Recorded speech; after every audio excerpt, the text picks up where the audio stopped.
Luto tayong fried rice. Itong carrot. Simple fried rice lang para sa mga alaga.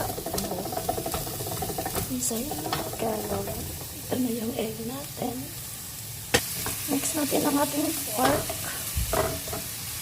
Gisa-gisahin. Nilagyan natin siya ng salt and pepper para sa panlasa niya. Sunod natin ng egg.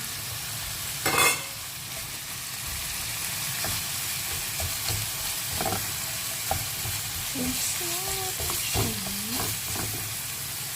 Ito na naman yung egg natin. So, konting mix na lang siya. Sa ating rice. Mix lang.